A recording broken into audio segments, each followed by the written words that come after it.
한국을 먹여 살릴 미래 산업이 배터리로 떠오르면서 배터리 산업은 제2의 반도체로 여겨지고 있습니다. 배터리 산업은 2025년이면 시장 규모는 1670억 달러, 우리 돈 200조 원 규모로 메모리 반도체 시장을 추월할 전망으로 친환경화라는 글로벌 트렌드 속에서 지속 가능한 성장의 핵심 수단으로 급속 성장 중에 있죠. 그래서 전기차 배터리를 둘러싼 각국의 투자와 시장 쟁탈전은 치열해지고 있어요.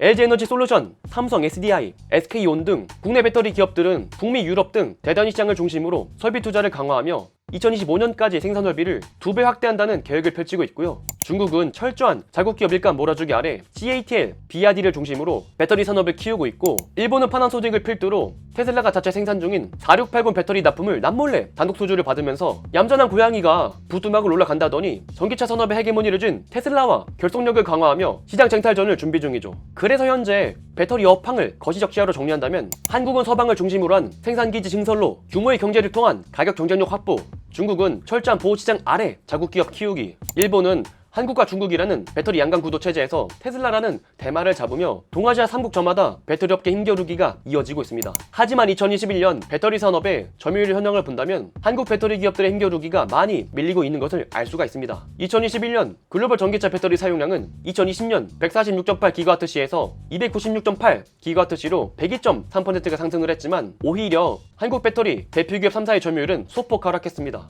LG에너지 솔루션은 중국 CATL에 이어 2위를 유지하긴 했지만 CATL과의 차이는 12%로 더욱 벌어졌고, LG, 삼성, SK를 모두 다 합쳐도 CATL의 점유율에는 미치지 못하게 되었어요. 물론 K배터리 3사 모두 전년 대비 성장을 했지만 사실 우리 집 농사만 잘 된 것이 아니라 옆집들이 더 잘 되었다는 것이죠. 시장에서 성장률은 상대적이지만 점유율은 절대적인 지표입니다. 그래서 결코 안심할 상황은 아니란 것을 알 수가 있죠. 그런데 물론 지금의 상황을 보고 낙관적으로 생각하신 분들도 계실 거예요. CATL과 격차가 커지면 어때? 어차피 LG는 2등인데 전기차가 성장하면 배터리 산업은 무조건 반도체처럼 성장할 거야 라고요. 하지만 이런 생각은 절대 금물이에요. 왜냐하면 배터리는 반도체와는 다르게 시장 환경의 DNA가 완전히 다릅니다. 완전 경쟁의 치킨 게임이 이어질 것이기 때문인데요. 2020년 9월 테슬라는 2024년까지 배터리 가격을 56%까지 낮추겠다고 선언하더니 최근 4680 자체 배터리 양산으로 본격 배터리 자체 생산을 시작했고, 폭스바겐은 2023년, 스텔란티스는 2024년 양산을 목표로 배터리 자체 생산 체계를 구축하고 있어요. 전기차 한 대당 원가 40%를 차지하는 것이 바로 배터리이기 때문에 전기차가 시장을 섭렵하기 위해 가장 먼저 선행해야 할 것은 내연기관 대비 가격 경쟁력입니다. 그래서 테슬라, 폭스바겐 같은 완성차 헤게모니를 두고 경쟁하는 기업들은 두 눈을 뜨고 불이 나게 배터리 자체 생산에 목을 메고 있는 것이 바로 이 때문이에요. 당연히 배터리만 주력으로 생산하는 기업들의 입장에선 언제 팽당할지 모르는 불편한 감정은 동반될 수밖에 없습니다.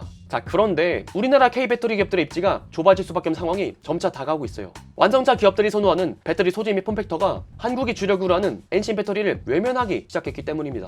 최근 테슬라, 벤츠, 포드, 폭스바겐 같은 대장 기업부터 신생기업 리비안에 이르기까지 전기차에 엔신 배터리 대신 LFP 배터리를 탑재하는 것이 유행처럼 번지기 시작했습니다.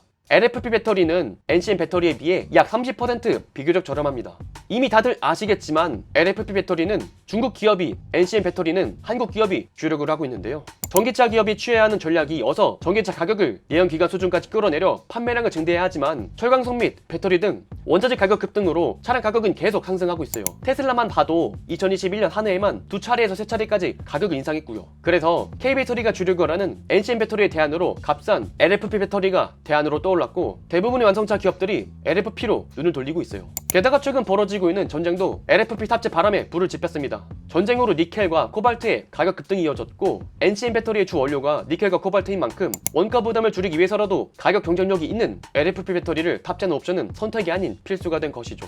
그리고 배터리 산업이 반도체만큼 한국 경제를 견인할 것이라 예단하기 가장 큰 어려운 이유는 배터리 산업의 태생적인 특징 3가지 때문입니다. 첫 번째는 낮은 진입장벽입니다. 전기차 배터리는 최근 5개년 동안 급속도로 성장한 산업으로 태동기에 놓여있습니다. 선도 기업의 기술 진보로 인한 산업의 리드보다 규모의 경제를 갖춘 가격 싸움을 중심으로 패권 다툼이 벌어지고 있죠. 당초 CATL과 이번에 파나소닉이 배터리 산업에 앞서고 있음에도 불구하고 LG에너지 솔루션이 빠른 속도로 세계 2위로 올라설 수 있었던 이유 역시 배터리 산업의 낮은 진입장벽 때문이었습니다. 설립된 지 4년밖에 안 된 시기에 스웨덴 노스볼트가 폭스바겐의 지원을 등에 업고 BMW와 20억 유로 규모의 배터리 공급 계약을 체결한 사례는 전기차 배터리의 진입장벽이 생각보다 높지 않음을 보여준 대표적인 예이죠. 그래서 배터리 산업은 대표적인 완전 경쟁 시장, 저마진 구조가 고착화된 산업으로 기업 자본의 시장 진입이 증가할 수밖에 없는 치킨 게임 산업입니다. 실제로 LG 에너지 솔루션은 2021년에 접어서야 2년 연속 적자에 벗어나 흑자로 전환했지만 영업이익은 4.3% 수준을 기록했습니다. 삼성전자의 반도체 사업부 영업이익률이 2019년 35%와 2020년 42%를 놓고 본다면 중장기적인 관점으로 미뤄보았을 때 반도체를 대체할 수 있을 것인가? 라는 물음엔 확답하기는 매우 어려운 것이죠. 두 번째는 전기차 배터리 투기의 산업 생태계 문제입니다. 우리나라가 주력으로 하는 디램 등 메모리 반도체는 범용 제품으로 스마트폰, PC, 클라우드, 주요 고객사들이 관련 제품을 구매해 자사 제품에 탑재하면 되는 구조입니다. 삼성전자나 SK 하이닉스 같은 반도체 기업은 생산에만 집중을 하면 알아서 판매처가 확보가 되는 구조이죠. 하지만 전기차 배터리는 범용 제품 만들 수 없다는 단점을 지니고 있습니다. 전기차 배터리는 완성체 업체의 협업을 통해 각 파워트레인별로 최적화된 배터리팩 등을 별도로 만들어야 합니다. 중국, 유럽, 미국 등 완성차 생산 기지 근처에 배터리 공장을 준공한 이유가 바로 그 때문이죠. 게다가 완성차 기업들이 채택하는 폼팩터 역시 많은 영향을 미칩니다. 현재 LG 에너지 솔루션의 주력 폼팩터는 파우치형과 원통형이지만 테슬라의 4680 원통형 배터리 양산이나 폭스바겐의 각형 배터리 채택 등의 선언은 LG 에너지 솔루션의 개와 벗어날 수밖에 없습니다. 결국 주력 공급망을 확보한다 한들 지속적인 관계 유지에 어려움이 있고 전기차 완성차 업체가 일단 시장의 주도권을 줄 수밖에 없어 메모리 반도체 점유율이 70%에 달해 주도권을 이끌고 가는 반도체와 달리 배터리는 시장 확보의 불안정을 안고 가야 한다는 문제점이 있습니다. 세 번째는 기술 격차 확보입니다.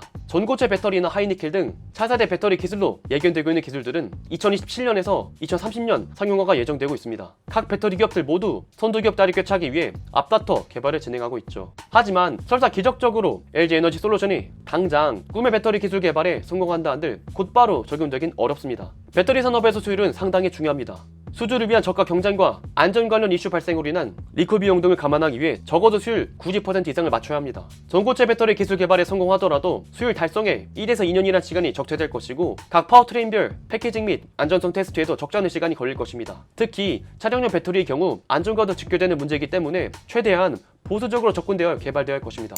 즉, 배터리 산업은 기술 선도로 인한 혁신의 주도보다 업황의 전반적인 기술상의 평준화가 선행되는 시장으로 반도체와 같은 독자 기술력 편차를 통한 시장 주도권 확보가 어려운 것입니다. 한국은 LG 에너지 솔루션을 필두로 세계 2위의 기업으로 빠르게 성장하며 배터리를 제2의 반도체라는 허니문으로 꿈을 꿀 수 있었지만 고도 성장 이면에 감춰진 배터리 산업의 태생적인 특징이 LG 에너지 솔루션에게 말 못할 고민을 품게 한 것이었습니다. 중국이 시진핑 주도로 수백 조씩 투자하면서 역전을 시도했던 반도체는 못 따라잡고 배터리는 이렇게 금방 따라잡을 수 있었던 이유는 배터리는 반도체와 달리 기술 진입 장벽이 상대적으로 낮았기 때문입니다. 테슬라가 4680 배터리 양산을 시작한 지 얼마 되지 않아 CATL이 기린 배터리를 출시하며 기술 격차를 보여준 것이 바로 그 방증이죠.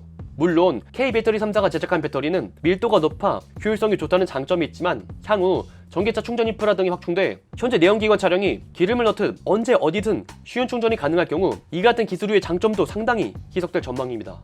물론 배터리는 각 차량별로 최적화된 배터리 팩을 만들어줘야 하기 때문에 고객사에게 생산 설비의 입지적 이점이 중요합니다. 그래서 당장 완성차 기업들이 LFP로 트렌드를 변화하더라도 바로 옆에 있는 LG의 배터리 생산 공장을 외면하긴 어려울 것입니다. 우리나라 배터리 3사가 스텔란티스, GM과 합작해 합작사를 설립하고 있는 것이 바로 그 이유이죠. 우리는 방심하면 안 됩니다. 세계 2위의 LG 에너지 솔루션이지만 아직 안심을 해야 하기엔 넘어야 할 산 역시 많다는 점을 잊지 않아야 합니다. 근본적으로 지금의 문제를 어떻게 해결해야 하는가, 배터리의 태생적 한계를 뛰어넘어야 하는 방법에 집중해야 하는 시기가 오지 않았나 생각이 듭니다.